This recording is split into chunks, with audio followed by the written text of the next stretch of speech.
Assalamu alaikum ji. I hope you are doing good. This is Advocate Usman Abid and you are watching the law session. I hope आप सबकी ईद बहुत अच्छी गुजरी होगी। रमज़ान में मुझे बहुत सारी रिक्वेस्ट आती रही कि वीडियोस क्यों नहीं बना रहे। रमज़ान में मैंने बहुत कम वीडियोस बनाई क्योंकि I am a practicing lawyer. उसके साथ साथ रमज़ान में रोज़ा भी होता है और रात को फिर आके इतनी हिम्मत नहीं होती कि बंदा वीडियोस बनाए। सो जहाँ से सिलसिला टूटा था वहीं से शुरू करते हैं। मैं रेगुलरली वीडियोस अपलोड करूंगा। सबसे पहले QSO को हम पढ़ रहे हैं, कानून शहादत ऑर्डर को, और बहुत सारी इस पे रिक्वेस्ट है कि जी इसको कंप्लीट इस सब्जेक्ट को कंप्लीट करवाएं। सो QSO की डेली वीडियो इंशाल्लाह ताला अपलोड करूंगा। उसके साथ साथ CRPC में जो इम्पोर्टेंट चैप्टर्स हैं उनको भी करना है। इसके बाद फिर वो स्पेसिफिक रिलीफ एक्ट है, वो उसके आई थिंक एंड वाले को 10-12 सेक्शंस रहते हैं। मैं उनकी भी वीडियोस डेली अपलोड करूंगा। जहां से ख़त्म किया था वहीं से शुरू करते हैं। हम कानून शहादत ऑर्डर को स्टार्ट करते हैं। आर्टिकल 80 तक हम कर चुके हैं। अब ये proof of execution of document से रिलेटेड है। आर्टिकल 79 से स्टार्ट होता है कि अगर एक document which is required by the law to be attested, तो उसको अगर आपने प्रूफ करना है कि येस ये document between the parties execute हुआ था, तो जितने भी टेस्टिंग विटनेसेस होंगे उनमें से एटलीस्ट 2 को कोर्ट में लाना होता है, उनकी एविडेंस करवानी होती है। ये तरीका बताया गया आर्टिकल 79 में।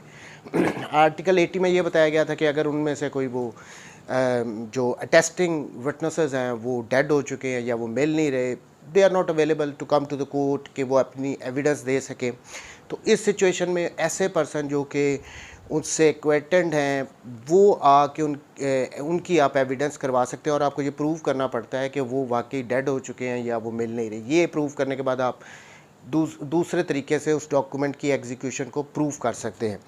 अब आता है आर्टिकल 81। आज की इस वीडियो में हम आर्टिकल 81 से आर्टिकल 84 तक इस पोर्शन को कंप्लीट कर लेंगे।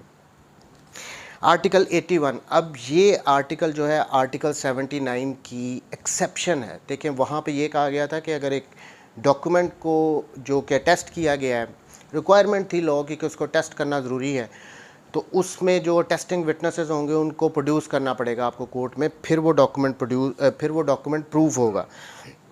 आर्टिकल 81 में क्या है, ये एक्सेप्शन है आर्टिकल 79 की।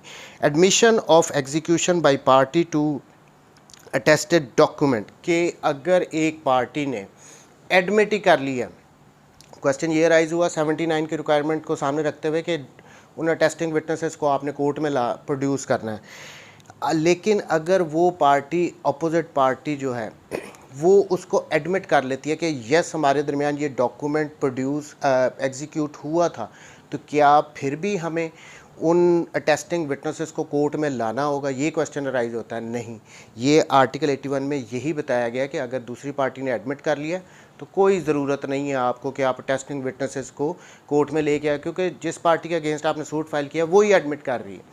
फॉर इंस्टेंस A और B के दरमियान एक कॉन्ट्रैक्ट हुआ इन राइटिंग। अब वो जो डॉक्यूमेंट था वो कोर्ट में अपने सूट के साथ फाइल किया गया। अब जो रिटन स्टेटमेंट आया डिफेंडेंट की तरफ से, उसने उसमें एडमिट कर लिया यस हमारे दरमियान ये डॉक्यूमेंट एग्जीक्यूट हुआ था, ये कॉन्ट्रैक्ट हमारे दरमियान हुआ था, तो फिर ऑब्वियसली जो प्लेंटिफ है उसको कोई ज़रूरत नहीं है कि वो उस डॉक्यूमेंट के विटनेसेस को भी लेके आए उस डॉक्यूमेंट को प्रूव करने के लिए। ये तो अकल को वैसे भी बात नहीं समझ आती कि जब दूसरी पार्टी ने मान ही लिया है तो फिर उसकी ज़रूरत नहीं रहती।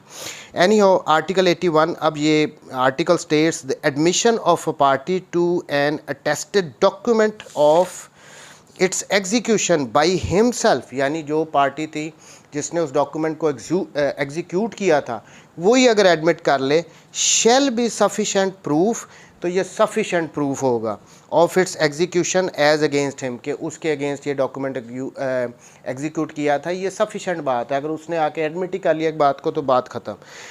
दो it be a document required by law to be attested, यहाँ पे अब 79 में रिक्वायरमेंट थी कि अगर एक डॉक्यूमेंट है उसको अगर लॉ कह रहा है कि आपने टेस्ट करवाना है तो उसको प्रूव करने के लिए आपको विटनेसेस को लाना पड़ेगा। यहाँ पे क्लियर कट इस आर्टिकल 81 में बता दिया गया अगर एडमिट कर लिया तो फिर आर्टिकल 79 को साइड पे छोड़ दो, कोई ज़रूरत नहीं है उसके विटनेसेस को लाने की कि उसकी एग्जीक्यूशन को प्रूव करने के लिए। ये सफिशेंट है अगर दूसरी पार्टी ने एडमिट कर लिया। Article 82, proof when attesting witness denies the execution, के जो एक विटनेस है जिसने उस डॉक्यूमेंट को, उस पे सिग्नेचर है फॉर इंस्टेंस उसके, और उसने वो डिनाई कर रहा है कि जी मेरे ये सिग्नेचर नहीं है, तो इस सिचुएशन में क्या होगा?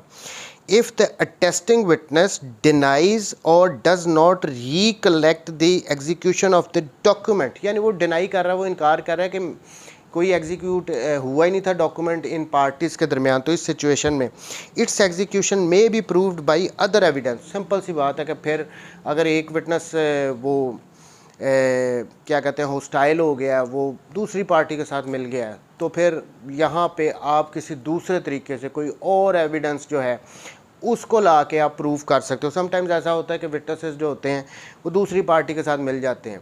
सो इस सिचुएशन में कोई और विटनेस है अगर, तो फिर आप उसको ले आओगे, आप ये कोर्ट में प्रूव करोगे कि ये दूसरी पार्टी के साथ मिल गया है, ये डिनाई कर रहा है, वट एवर सिचुएशन है, उसके अकॉर्डिंगली फिर आप दूसरी एविडेंस के थ्रू उसकी उस डॉक्यूमेंट की एग्जीक्यूशन को प्रूव करोगे अगर वो मुनहरफ हो जाए इस सिचुएशन में। Article 83 proof of document not required by law to be attested. अब यहाँ पे आर्टिकल 79 से तो हम पढ़ रहे हैं कि ऐसे डॉक्यूमेंट जिनकी रिक्वायरमेंट है कि उनको टेस्ट करवाना है, उनसे रिलेटेड आ रहा है। लेकिन अगर एक ऐसा डॉक्यूमेंट है जिसकी लॉ की रिक्वायरमेंट जिसके रिगार्डिंग ये है ही नहीं कि उसको अटेस्ट करवाया जाए, उस पर कोई ज़रूरत नहीं है कि आप विटनेसेस को लेके आओ, उनको सिग्नेचर करवाओ, तो इस सिचुएशन में उसको प्रूव कैसे करना है? An attested document not required by law to be attested, कि एक ऐसा डॉक्यूमेंट जिसके रिगार्डिंग लॉ की ये रिक्वायरमेंट ही नहीं है कि उसको टेस्ट करवाया जाए, विटनेसेस को लाओ, उस पर उसके सिग्नेचर करवाओ, may be proved as if it was unattested. So उसको आपने ऐसे प्रूव करना है, उसको ऐसे लेके चलना है कि जैसे ये अनअटेस्टेड डॉक्यूमेंट है, उसमें विटनेसेस को वो लाने की कोई ज़रूरत नहीं है। एक ऐसा डॉक्यूमेंट आपने कंसिडर कर लेना है कि जिस पे साइन ही नहीं है विटनेसेस के, तो आप दूसरा जो भी तरीके से आप उस डॉक्यूमेंट की एग्जीक्यूशन को प्रूव करना चाहो उनको उनके उसके थ्रू कर सकते हो। फॉर इंस्टेंस एक डॉक्यूमेंट है उस ए और बी के दरमियान, कोई उस पर सिग्नेचर नहीं है किसी के भी, वो अनअटेस्टेड डॉक्यूमेंट है, तो ऑब्वियसली अटेस्टिंग विटनेसेस की रिक्वायरमेंट भी नहीं है, वहाँ पे सिग्नेचर भी नहीं है, तो फिर आपने जैसे भी उसको प्रूव करना है वो आप वैसे करोगे कि किसके सामने हुआ था ये डॉक्यूमेंट एग्जीक्यूट।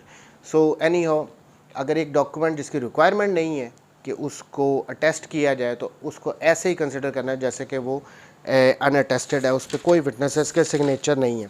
अब लास्ट आर्टिकल है इस पोर्शन का, आर्टिकल 84। ये बड़ा इंपॉर्टेंट आर्टिकल है।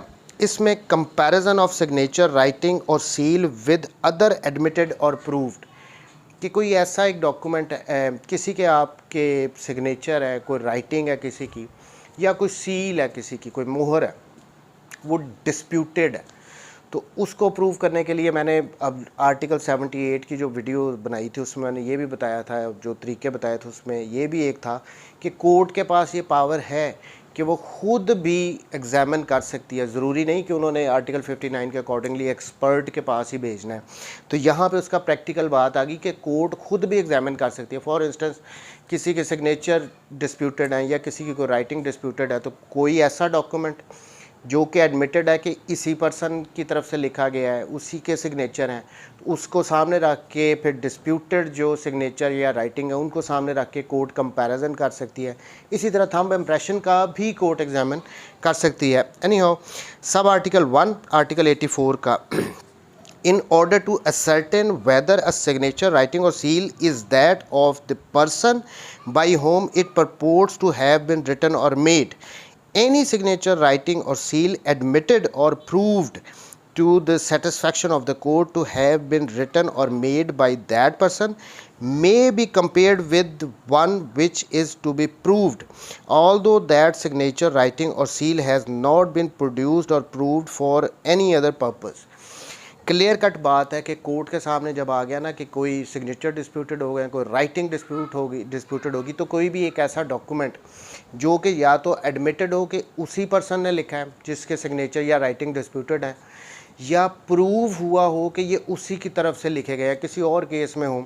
सो एनी हो, कोई भी ऐसा डॉक्यूमेंट जो उस पर्सन की तरफ से एडमिटेड है या प्रूव्ड है कि उसकी राइटिंग है, उसके सिग्नेचर हैं, तो उसको सामने रख के कोर्ट उसको कंपेयर कर सकती है itself without calling the expert के, एक्सपर्ट की ओपिनियन के बगैर भी वो खुद भी एग्जामिन कर सकती है। सब आर्टिकल 2, द कोर्ट में direct any person present in court to write any words or figures for the purpose of enabling the court to compare the words or figures so written with any words or figures alleged to have been written by such person।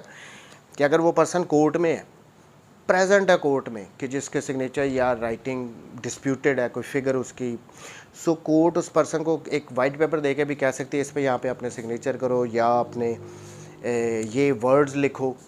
सो उस पे फिर वो court उस person को लिखना पड़ेगा और court itself उनको कंपेयर कर सकती है कि ये इसकी राइटिंग है या नहीं है, या इसके सिग्नेचर हैं या नहीं है। ये आर्टिकल 84 पावर दे रहा है कोर्ट को। Sub article 3, this article applies also with any necessary modification two finger impressions. ये फिंगर इम्प्रेशंस पे भी को अप्लाई होता है ये आर्टिकल। सो आर्टिकल 4 के अकॉर्डिंगली कोर्ट के पास पावर है कि वो किसी भी डॉक्यूमेंट को जो एडमिटेड हो या प्रूव्ड हो उसके साथ कंपेयर कर सकती है डिस्प्यूटेड सिग्नेचर या राइटिंग को, या वो पर्सन अगर कोर्ट में भी प्रेजेंट हो तो कोर्ट उसको भी कॉल अप कर सकती है कि आओ ये वर्ड लिखो, ये अपने यहाँ पे सिग्नेचर करो, फिर उनके साथ कंपेयर कर सकती है कोई डिसीजन करने के लिए। एनी हो, यहाँ पे ये पोर्शन ख़त्म हो जाता है एग्जीक्यूशन से रिलेटेड कि इसको किसी डॉक्यूमेंट की एग्जीक्यूशन को कैसे अप्रूव किया जाएगा। अब नेक्स्ट वीडियो में हमें इंशाल्लाह पब्लिक डॉक्यूमेंट से रिलेटेड है वो सारे आर्टिकल्स करेंगे। थैंक यू वेरी मच जी, टेक केयर, अल्लाह हाफ़िज़।